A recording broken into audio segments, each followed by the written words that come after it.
42%, c'est le taux d'intervention supplémentaire des forces de l'ordre pour violences conjugales pendant le confinement.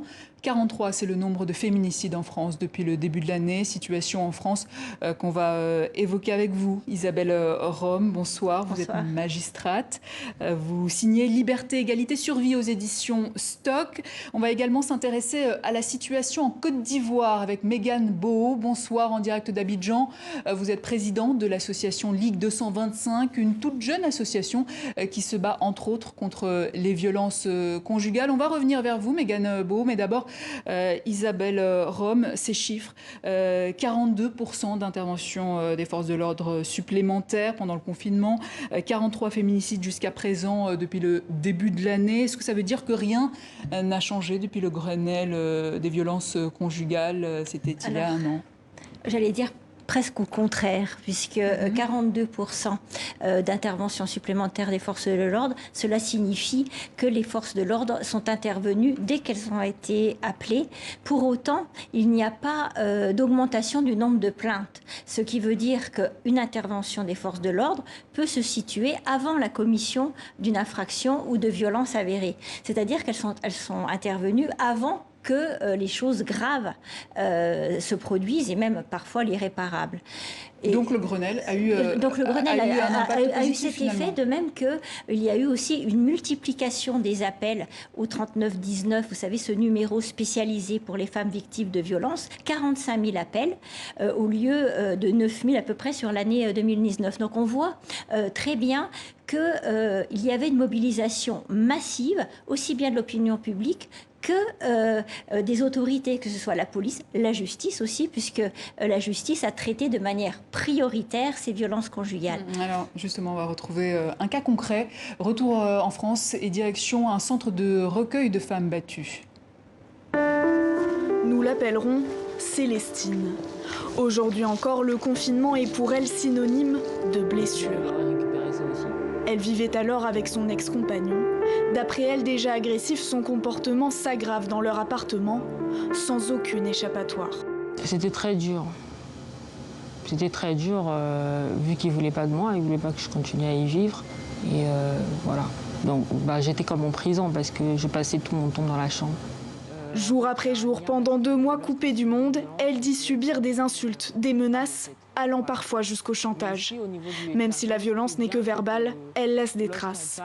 J'étais vraiment stressée, j'étais vraiment dans la peur aussi. Et même aujourd'hui, il y a certaines choses que je ne supporte pas.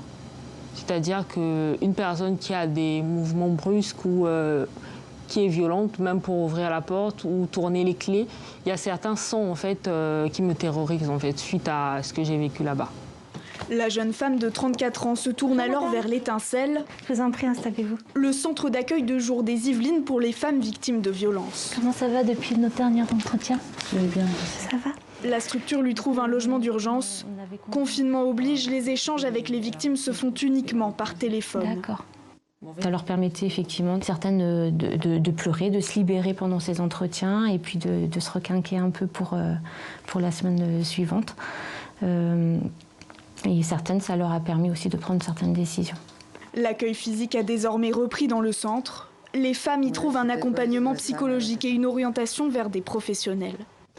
Depuis la fin du confinement, le centre financé par l'État croule sous les demandes. Nous sommes actuellement à plus de 1000 appels sur 2 mois et environ 200 rendez-vous. C'est plus que d'habitude. Oui, ça n'a jamais été comme ça.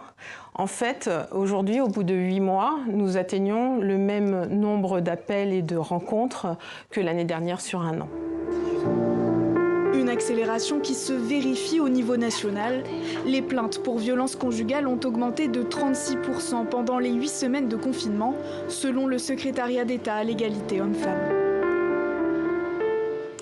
Mégane Boho, vous êtes en direct d'Abidjan. Est-ce que la situation en France fait écho à celle vécue en Côte d'Ivoire? Vous avez constaté une augmentation pendant le confinement des cas de violence? Oui, nous avons eu une hausse de violences conjugales et sexuelles en Côte d'Ivoire durant la période du Covid-19. Nous avons eu à gérer plus de 50 cas de femmes qui ont été battues et aussi de jeunes filles qui ont été violées.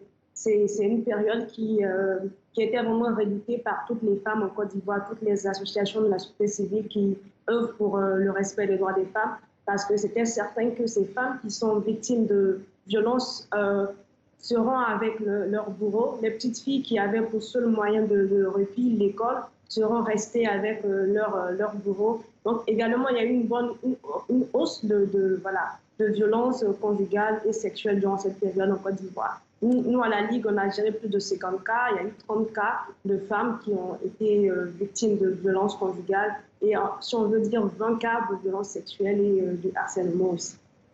Isabelle Rome, la ministre française Marlène Schiappa a annoncé la mise en place du bracelet anti-rapprochement. Est-ce que c'est la bonne réponse? Alors bien sûr, c'est une des réponses, hein, et c'est le ministère de la Justice qui porte d'ailleurs la mise en place de ce dispositif qui va être mis en place en septembre avec un déploiement progressif de 1000 bracelets. En fait, c'est un dispositif inspiré du modèle espagnol qui consiste à placer sur la personne de l'auteur présumé donc un bracelet qui va le géolocaliser. Le juge va déterminer un périmètre interdit et donc s'il franchit ce périmètre, eh bien il y a une géolocalisation, une gestion par un téléopérateur sur une plateforme qui va eh bien l'appeler, lui dire de faire chemin inverse et puis bon, déclenchement des forces de l'ordre au cas où. Voilà. Et en fait, c'est un dispositif donc qui fonctionne très bien en Espagne. Et puis, il est aussi important parce qu'il rassure beaucoup les victimes. Parce que plusieurs femmes que j'ai pu rencontrer m'ont dit qu'elles étaient terrorisées parce que parfois, leur conjoint avait une interdiction d'entrer en contact, mais il se plantait à 100 mètres de chez elles, par exemple, sans leur parler. Mais il maintenait la pression. Et là, ce genre de situation sera complètement impossible puisque le périmètre interdit pourra être entre 1,5 km et 2 km de la victime. Voilà. Mégane Boho, il y a cette vidéo qui a beaucoup tourné sur les réseaux sociaux. Elle montre une femme, on voit ici les images, qui tombe du balcon du 3e étage d'un immeuble de Yopougon, conséquence de violences conjugales ou pas. Les circonstances sont floues. Est-ce que vous en savez un peu plus sur cette affaire? Oui, nous sommes allés sur le terrain. C'est-à-dire que nous avons mené quelques enquêtes et oui, il y a eu des antécédents de violences conjugales. Mais la survivante n'a pas voulu porter plainte, elle a voulu retourner avec son conjoint. Donc de notre côté, nous avons décidé de faire profil bas pour l'instant, mais nous voulons lui apporter notre soutien au niveau psychologique. Parce que voilà, nous intervenons sur 3 aspects, l'aspect juridique, l'aspect psychologique et l'aspect social. Et lorsque la survivante ne veut pas porter plainte ou est un peu prise dans tout ce qu'on appelle syndrome de Stockholm, on essaie de l'aider sur tout ce qui est psychologique. Donc pour l'instant, nous avons laissé une période pour qu'elle puisse se reprendre et après nous allons continuer notre action envers elle. Mais oui, il y avait violences conjugales, mais le premier problème qu'on rencontre en Côte d'Ivoire, c'est l'étape de la dénonciation, dénoncer l'auteur des violences. C'est la première étape d'abord à franchir. Et nous voyons en Côte d'Ivoire qu'il y a plus de femmes qui parlent. Il n'y a pas plus de cas de violence, il y a plus de femmes qui parlent parce que ces violences existent depuis bien longtemps chez nous en Côte d'Ivoire. Donc peut-être un tabou, cette question du fait de porter plainte en Afrique de manière générale? Ce n'est pas vraiment un tabou parce que la question est mise sur la... Le problème, c'est que nous avons beaucoup de traditions prétextes. Nous avons beaucoup de nos sociétés qui sont encore ancrées dans la culture. Et là, une femme qui est violentée par son mari, on va lui dire de régler l'affaire à l'amiable, de régler l'affaire en famille. Une petite fille qui est violée par un voisin du quartier, on va demander de régler l'affaire à l'amiable. Donc il y a beaucoup de traditions, il y a beaucoup de normes de la société qui empêchent d'abord les survivantes et les victimes de faire le premier pas, qui est de dénoncer. Et le sujet n'est pas tabou en Côte d'Ivoire. Plus en plus de personnes se rendent compte qu'il y a dans leur entourage quelqu'un, au moins, qui a été victime de violence. Mais le problème, c'était de dénoncer. Et depuis quelques mois, après la vague du hashtag Vraie Femme africaine qui a été lancée par une des nôtres, Traoré Bintou, nous assistons un peu plus à des femmes qui osent parler, qui osent dénoncer. Et après la dénonciation, nous, on se charge de faire le suivi derrière. Isabelle Rome, est-ce qu'il y a, on parle de l'Afrique ici, mais en France, est-ce qu'il y a un changement de mentalité quand même? Alors, ça fait partie justement des effets, espérons, positifs aussi de toute cette mobilisation qui a bien mis en exergue ce qu'on appelle ce phénomène d'emprise, en fait, qui consiste... Que vous décryptez très bien dans votre livre. Voilà, c'est ça, avec ouais. tous ces symptômes qui sont repérables malheureusement dans ces situations. Et cet état finalement de soumission, de dépendance dans lequel le conjoint violent place donc sa compagne, et qui va la rendre complètement dépendante de lui, et elle mettra souvent très longtemps à prendre conscience qu'elle peut être en danger, à prendre conscience que ce qu'elle vit, ce n'est pas du tout normal, et qu'elle est petit à petit dévalorisée, qu'elle perd confiance en elle, qu'elle perd l'estime de soi, et puis un jour peut se commettre l'irréparable. Après, souvent des mois, voire des années de violence psychologique. Voilà. Et donc c'est pourquoi nous insistons autant sur le fait qu'il faut oser parler. Voilà. Même si il n'y a pas de violence physique, parlons-en, il faut en parler, il ne faut pas subir.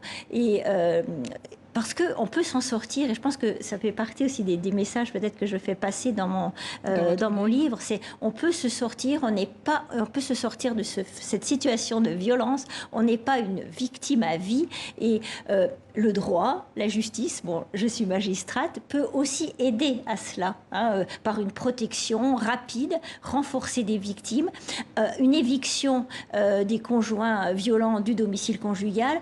Voilà, tous ces derniers mois, même ces dernières années, mais de manière plus renforcée ces derniers mois, voilà, on assiste vraiment à un renforcement de cette lutte, avec une protection très rapide des femmes et l'éviction qui devient quasi systématique des conjoints violents lorsque eh bien, il y a une procédure judiciaire. Alors on me dit qu'on a perdu la connexion avec Abidjan, donc on va rester avec vous, Isabelle Rome.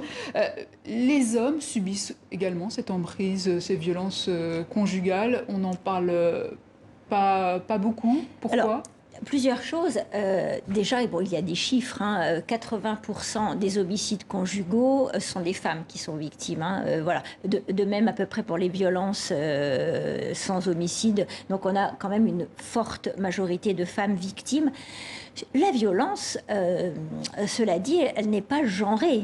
Je veux dire, une femme peut être violente aussi, comme un homme peut l'être. Et ce phénomène d'emprise, il peut aussi exister en sens inverse, d'une femme sur un homme. Mais voilà, la réalité démontre simplement que les femmes sont plus souvent victimes que les hommes. Et je ne vais pas reprendre un petit peu toutes ces démonstrations aussi qui sont très liées au fonctionnement même de nos sociétés, qui sont bâties sur le système d'une forme de domination masculine. Et ce n'est pas être revendicatif que de dire ça, c'est juste une réalité. Et ce qui fait que aussi les femmes se placent parfois davantage dans la soumission et les hommes davantage dans la domination. Je pense qu'il faut vraiment que notre société arrive aussi à déconstruire ces stéréotypes. Ouais, on n'a pas eu le temps d'en parler, il nous reste plus de temps, mais les enfants aussi ont été victimes collatérales et victimes directes également de ces violences pendant le confinement. Isabelle Rome, merci. Je rappelle que vous êtes magistrate, autrice de Liberté, Égalité, Survie aux éditions Stock. Merci également à Mégane Beau qui était avec nous, présidente de l'association Ligue 225. Elle était en direct d'Abidjan.